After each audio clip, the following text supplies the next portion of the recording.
Hello friends, welcome to C S centre Delhi. हम discuss करने जा रहे हैं, काफ़ी इंपॉर्टेंट आर्टिकल आया हुआ है। ये आपका जीएस पेपर जो मेंस का होता है उसमें जीएस पेपर 3 होता है, उसके पॉइंट ऑफ व्यू से जो है कि आपके कवर करेगा। और जीएस पेपर जो 1 होता है प्रीलिम्स के लिए, उसके लिए पॉइंट ऑफ व्यू से काम करेगा। इसके बाद अगर आपका जियोग्राफी ऑप्शनल सब्जेक्ट है तो उसमें भी ये आपके लिए यूजफुल होगा। That's all. यहाँ पे आज हम बात करने वाले हैं, यहाँ पे इकोलॉजी एनवायरनमेंट से रिलेटेड जो इशू आता है उससे रिलेटेड है, हम उसके बारे में बात करेंगे। हम उसके बारे में बात करेंगे उससे पहले हम आपको बताएं कि आज का जो टॉपिक है उसके बारे में हम बात करें क्या है। अब यहाँ पे वर्ड देखेंगे, रेंज लैंड के रूप में दिया हुआ है। रेंज यहाँ पे मैं लिख रहा हूँ फिर से, रेंज रेंज लैंड। तो सबसे पहले सवाल तो यही उठता है कि meaning of the range land का मतलब क्या होता है, हमें ये बताया जाए। दूसरी पहला ये हो गया कि ये क्या होता है, पहला नंबर। दूसरा नंबर ये है कि इससे इशूज क्या क्या हैं, क्यों न्यूज में रही है इशू और क्यों न्यूज में है, ये बता दिया जाए। अगर हम इतना प्रॉपर तरीके से अगर जान जाए तो मुझे लगता है कि हमें आसानी होगी अपने टॉपिक को समझने के लिए। तो दोस्तों, जो न्यूज है या फिर जो न्यूज में चल रहा है, सबसे पहले मैं आपको बता दूं, एक यूनाइटेड नेशन यूएनओ का जो कि रिपोर्ट आई है, ठीक है, रिपोर्ट आई है और उसमें ये बोला गया है जो रेंज लैंड होता है, रेंज लैंड होता है, ये बहुत तेजी से कहीं ना कहीं जो है कि कम हो रहा है। देखिए, डिग्रेडेड, डिग्रेडेड का मतलब होता है लॉसेस, ठीक है, मतलब कमी आना, कमी होना, ठीक है। ये बात कर रहे हैं यहाँ पे, लेकर के इस चीज को कंसीडर कर रहे हैं। अब इसी के साथ यह भी ध्यान में रखा जाए हमें कि रेंज लैंड के बारे में हमें ए टू जेड पता होने, तभी जाकर के हम आगे जो है कि इसको कंसीडर कर पाएंगे। सबसे पहले देखिए, कह रहा है कि हाल्फ ऑफ, आधा विश्व का आधा जो है कि रेंज लैंड जो है कि लॉस हो गया, खत्म हो गया है लगभग। और एक यूनाइटेड नेशन की स्टडी ऐसी बोल रही है। तो दूसरा बातें आता है, points, what are the range land, why they matter, क्या है रेंज लैंड और इसका मुद्दा क्या चल रहा है। अब देखिए, थोड़ा सा ब्रीफ में यहाँ दिया, कह रहा है कि range land cover over 50% of the world terrestrial area. They also support, क्या करता है, एस्टिमेट 500 मिलियन पास्चुरलाइज्ड जो play the crucial role in the live stock production and the allied occupation. अब इस लाइन के बारे में हम बता रहे हैं, कह रहे हैं जैसे हम कहते हैं जो हमारी अर्थ है, ठीक है, अर्थ है, इस पे हमें पता है कि 1/3 एरिया पे ही जो कि आपका लैंड है, ठीक है। 2/3 पे आपका लगभग आपका वाटर बॉडी है। अब मैंने बहुत ज़्यादा डिफरेंस दिया, लेकिन आप ये कह सकते हो 75% के आसपास जो है कि वाटर बॉडी है। और 1/3 तो नहीं कह सकते, लेकिन ये कह सकते हो 25% के आसपास हमारा लैंड एरिया है। और ये 25% लैंड का जो बचता है, 50% जो है, 50% आपका क्या है, रेंज लैंड है। और बाकी जो 50% बच रहा है 25% का, ये जो है आपका रेस्ट बन जाता है, मतलब अदर देन रेंज लैंड के हिसाब से हो जाता है। वह मैथमेटिकल फॉर्मेट में मैंने आपको समझाया, थोड़ा सा मैं और मैथमेटिकल कैलकुलेशन ले रहा हूँ, उसमें आपको समझना होगा। हमने कहा ये कई प्लैनेट होते हैं, उनमें से एक हमारी अर्थ, अर्थ भी एक प्लैनेट है। हमें पता है कि मान लीजिए अर्थ की एरिया 500 यूनिट है, 500 यूनिट या स्क्वायर फीट में है। तो इसका 75%, 75% एंड 25%, 25% की अगर हम बात करें, 100, 125, 125 होगा इसका, क्या होगा, इसका लैंड एरिया हो जाएगा। इसको लैंड एरिया बोलते हैं। और रेस्ट जो बच जा रहा है यहाँ पे से इसका, आप बोल सकते हो कि 400 कितना बचेगा, 300, 375 होगा। 375 जो यूनिट होगा ये आपका वाटर बॉडी है। अब 125 में ये कह रहा है कि इसका 50%, मतलब कितना होगा, 150%, 50 और 12, 12.5 और ऐड कर लीजिए तो 162.5%, सॉरी 62, ठीक है, 62.5 पे जो क्या है आपका रेंज लैंड है, क्या है रेंज लैंड है।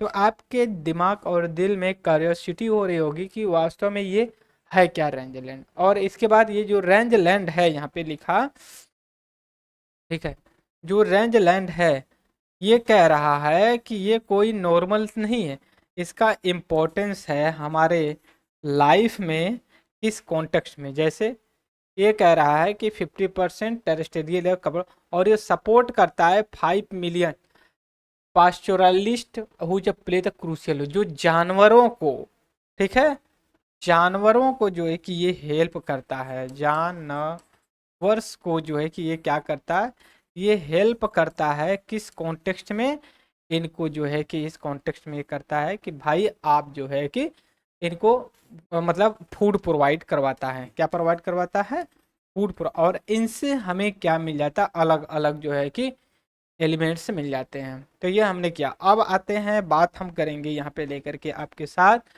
कि what are the range land. देखिए अब लेमन टर्म में अगर हमें बताना रहे कि what are the range land, तो देखिए जो यूनाइटेड नेशन का एक कन्वेंशन कॉम्बैक्ट डेजर्टिफिकेशन को लेकर के है, इसने अपने रिपोर्ट में डिफाइन किया है कि what is the range land area क्या होती है।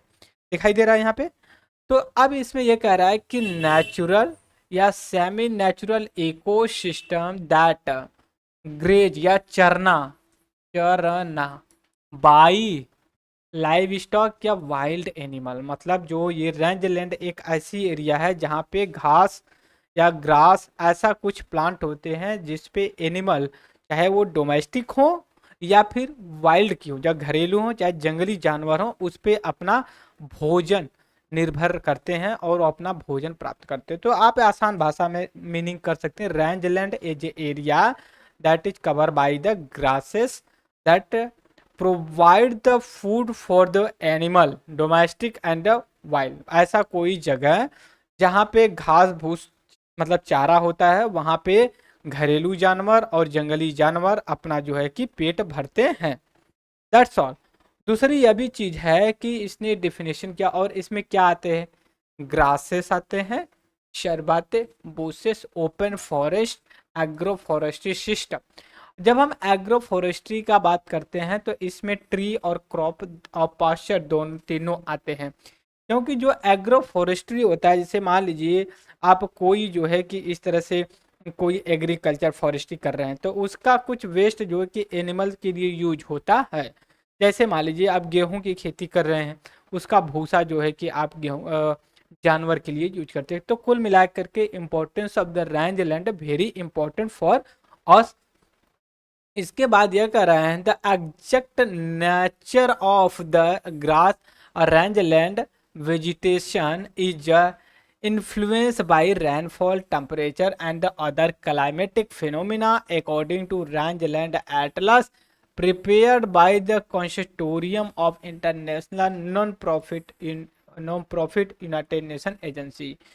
देखिए जो रेंज लैंड होता है या फिर जो ग्रास है, ये जो है कि समय के साथ बदलते रहता है, और ये जो बदलाव होता है उसमें टेम्परेचर रैनफॉल की वजह से होता है। जहाँ पे अच्छी खासी रैनफॉल होगी वहाँ पे आपको ठीक ठाक घास उग जाएगी, वो एक फूड प्रोवाइड करवाएगा एनिमल्स के लिए।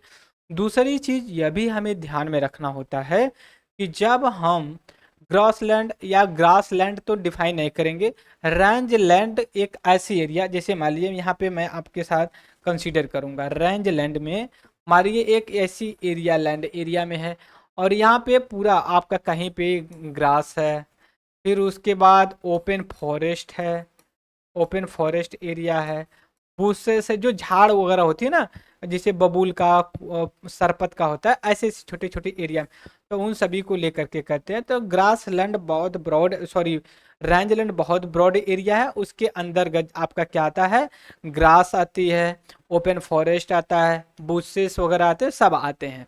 अब ऐसा कभी सवाल पूछे कि range land include only the grass land that is incorrect या रॉन्ग स्टेटमेंट होगा।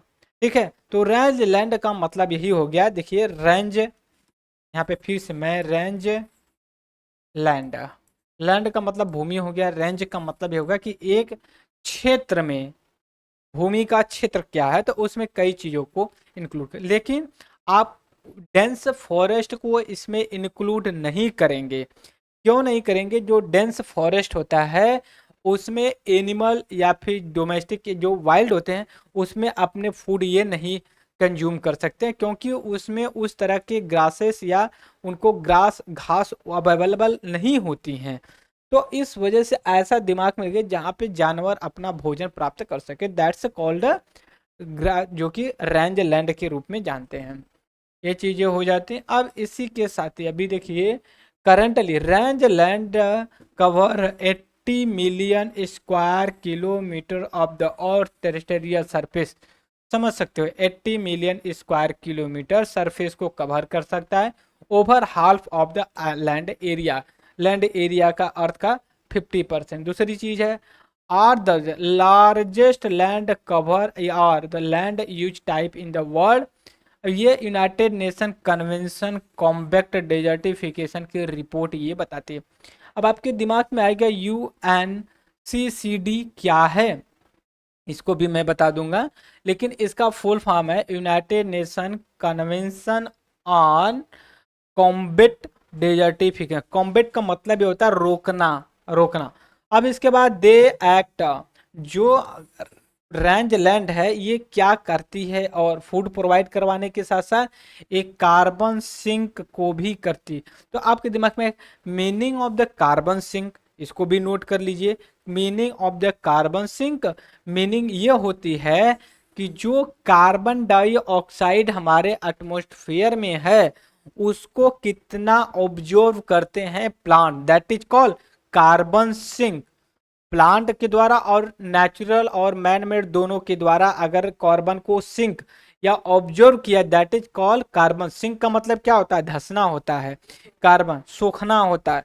तो यही बोला जाता है carbon sink. Meaning of the carbon sink मतलब जो ग्रास प्लांट्स ट्री, क्यों? जो कि ऑब्जर्व करते हैं, क्योंकि जो प्लांट्स होते हैं ये क्या करते हैं? कार्बन डाइऑक्साइड को फूड के रूप में जो कि कंज्यूम करते हैं एज ए फोटोसिंथेसिस, और दूसरी चीज है ऑक्सीजन को वो रिलीज करते हैं जब वेस्ट के रूप में, और वो कार्बन हमारे लिए एक क्या होता है? एक जो है कि यूजफुल मटेरियल होता है। एंड अगर आपसे कोई ऐसा पूछे meaning of the carbon sink, you can say those carbon quantity observe by plants grass tree that is called carbon sink. Carbon sink can be do by natural and man made, natural और man made दोनों के द्वारा हो सकता है observe carbon from the atmosphere. देख रहे हो? Then they release store house of the store house. एक सेकेंड मैं यहाँ पे इरेज करूंगा।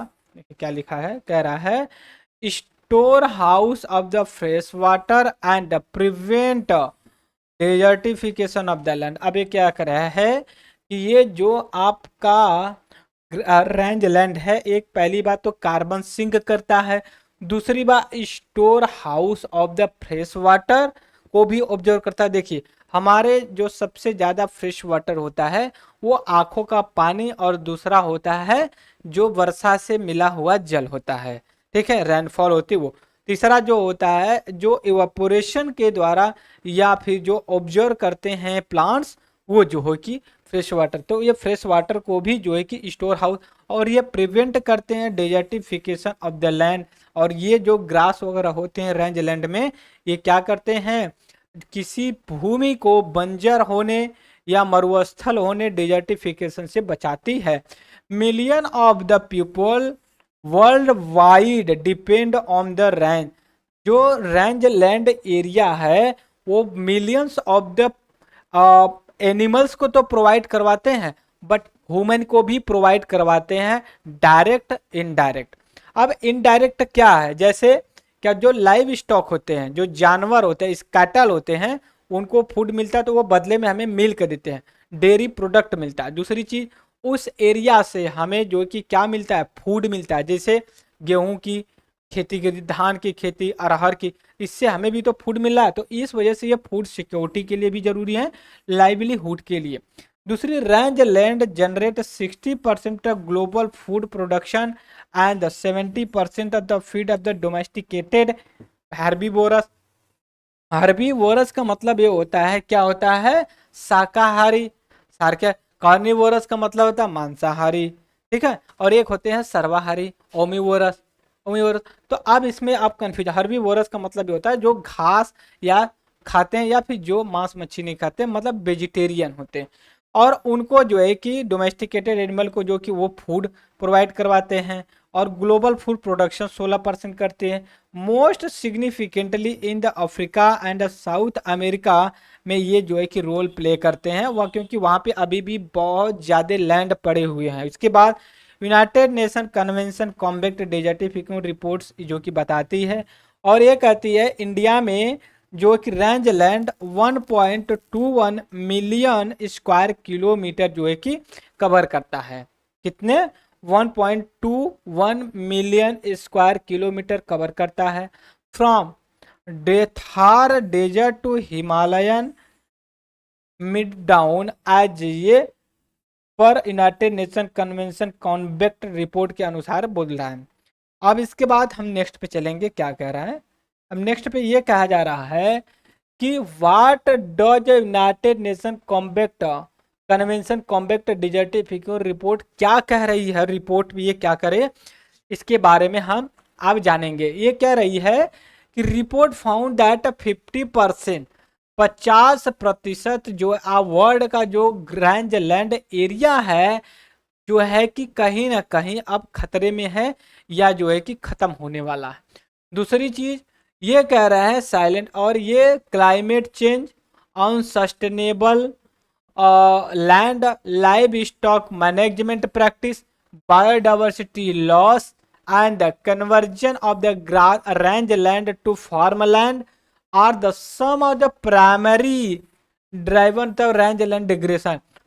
रेंज लैंड जो खत्म हो रहा है उसके पीछे सबसे बड़ा रीजन एक है क्लाइमेट चेंज है, और भूमि का अनसस्टेनेबल, ठीक है, अनसस्टेनेबल तरीके से यूज करना, लाइव स्टॉक मैनेजमेंट की प्रैक्टिस बहुत खराब है, बायोडाइवर्सिटी का लॉस है, और उसके बाद जो ग्रास लैंड है रेंज लैंड वाली, इसको कहीं ना कहीं वैसे एग्रीकल्चर में कन्वर्ट किया जा रहा है जहां पे जो है कि ग्रासलैंड होना चाहिए और रेंज लैंड होना। जैसे अगर रेंज लैंड है तो उसमें 12 महीने आपको हरा भरा घास मिलेगी, लेकिन अगर आप उसको एग्रीकल्चर में कन्वर्ट कर देंगे तो आपको 12 महीने में 6 महीने ही वहां पे जो है कि आपको कुछ मिलेगा, बाकी समय उसे ओपन होगा।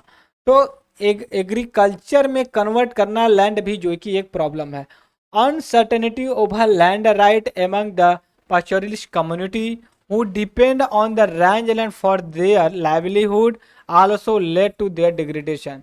दूसरी चीज ये है कि जो कम्युनिटी है पास्टोरल, मतलब जो चरवाहा या घुमंतु जो जान वो है, जैसे मान लीजिए था वो होते हैं ना, एक ट्राइबल था, मुझे नाम नहीं याद आ रहा, थारू या ऐसे कोई जान है, मतलब ट्राइबल्स, वो हमेशा घूमते रहते लोग, जैसे एक तरह से बंजारा बंजारा होते हैं ना, बंजारा, तो वैसे लोग घूमते, उनका कोई ठिकाना नहीं था, उनके भी लाइवलीहुड पे असर पड़ रहा। This in turn several affect, अगर ये ऐसा होता है तो इसका रिटर्न में बहुत ज़्यादा हमें लॉसेस होंगे, जैसे सॉइल फर्टिलिटी लॉस होगी, बायोडाइवर्सिटी ख़त्म हो जाएगी, और इनकम नहीं जनरेट होगी, और उसके बाद कॉन्फ्लिक्ट तो जनरेट होगा ही अथॉरिटी और जो ग्रेजिंग राइट है उनमें लेकर के। अब इसके बाद यह भी है, यहाँ पे लास्ट पॉइंट में हम डिस्कस करेंगे, एक सेकेंड, देखिए ये हो गया, ठीक है। लास्ट पॉइंट में ये क्या कह रहे हैं, एक सेकेंड, हमें थोड़ा सा, what does the United nation, ठीक है, ओके। अब लास्ट पॉइंट में है, हालांकि लास्ट नहीं है, और भी एक हम एक्स्ट्रा बताएंगे आपको। What are the pastoralist economic contribution in India, जो पास्टोरलिस्ट इकोनॉमिक है वो भारत में कितना कंट्रीब्यूट करती है। India is home of the 20% world livestock population, बिल्कुल सही है। उसके बाद 77% of the animal rear pastoralist system के, पास्चोरलिस्ट मतलब जो उसको घेरा बना जाता है, meaning they the either the herd और द लेफ्ट रेंज कम्युनिटी खतरा है उनको लेकर के। अब देखिए दूसरी चीज, हमने आपको यहाँ एक बताया था कन्वेंशन, क्या बताया था, कन्वेंशन का नाम बताया था, United Nation Convention combat desertification को लेकर के। तो मैं यहाँ पे आपको बता रहा हूँ फिर से इनका पूरा detail, United Nation convention of combat desertification, is that clear, ये हो गया। तो अब इसको यूनाइटेड नेशन कन्वेंशन डेजर्टिफिकेशन को लेकर के ये बातें कर रहे हैं। अब इस कंसीडर को लेकर के अब हम आगे चलेंगे, बात कर रहे हैं। अब देखिए यहाँ पे आप अगर बात करेंगे लेकर के तो हमें कंसीडर करना चाहिए कैसे। सबसे पहले इसका इस्टेब्लिशमेंट क्या हुआ, हमने तो देख लिया ये डेजर्टिफिकेशन को रोकने के लिए कन्वेंशन बना।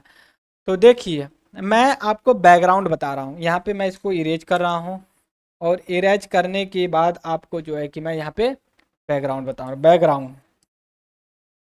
बैकग्राउंड इसका है। अब इसका बैकग्राउंड कुछ इस तरह से हम देखेंगे।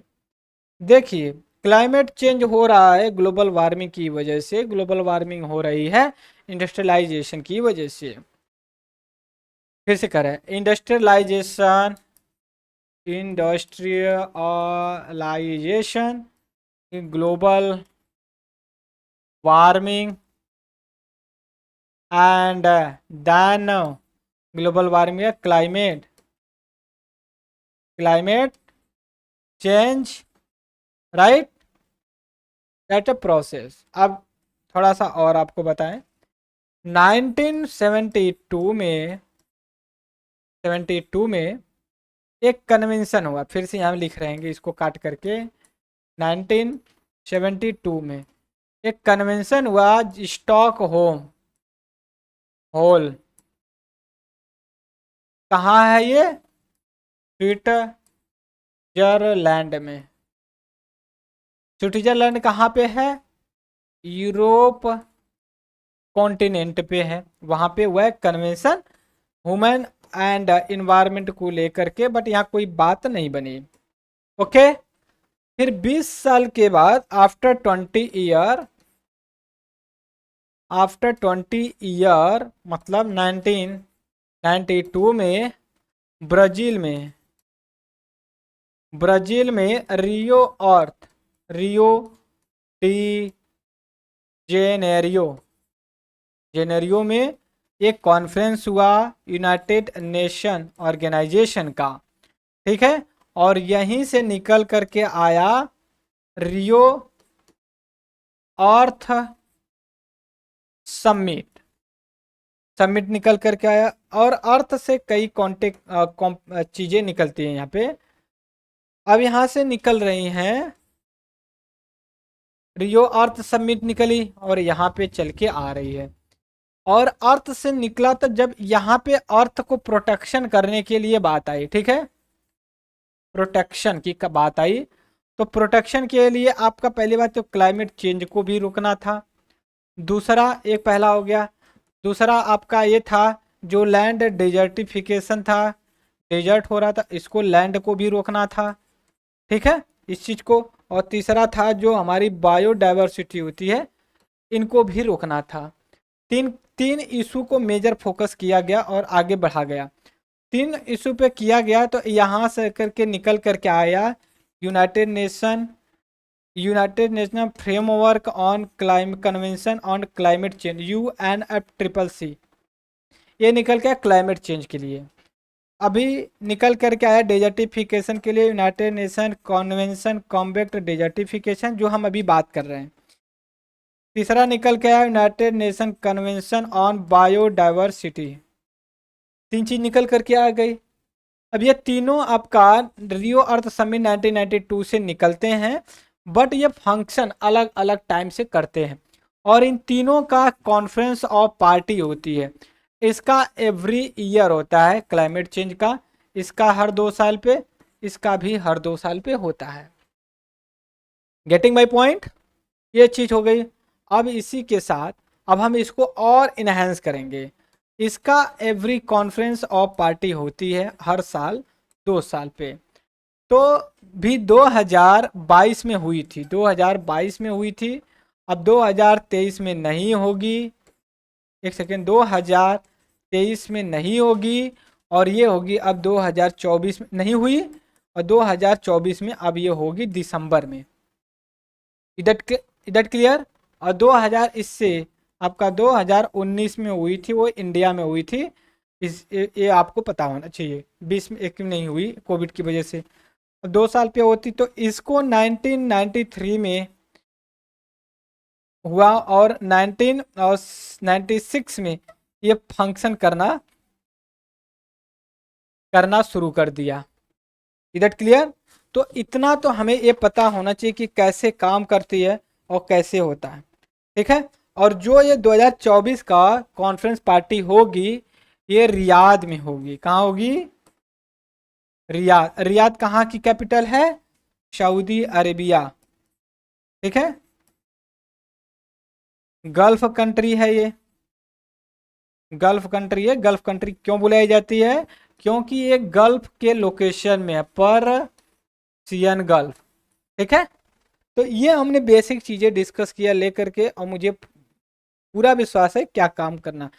और एक चीज और हमें पता होगा कि जो ये United nation UNCC compact desertification का है, ये ऐसे बात करता है। पहले ये ग्रास रूट पे बात करके ऐसे जाता है, बॉटम टू टॉप जाता है। क्या जाता है? बॉटम टू टॉप पे जाता है। पीपल पार्टिसिपेशन बहुत जरूरी। That's all. ये हमने बात किया लेकर के इस पे। आगे फिर मिलेंगे, तब तक के लिए thank you for the discussion.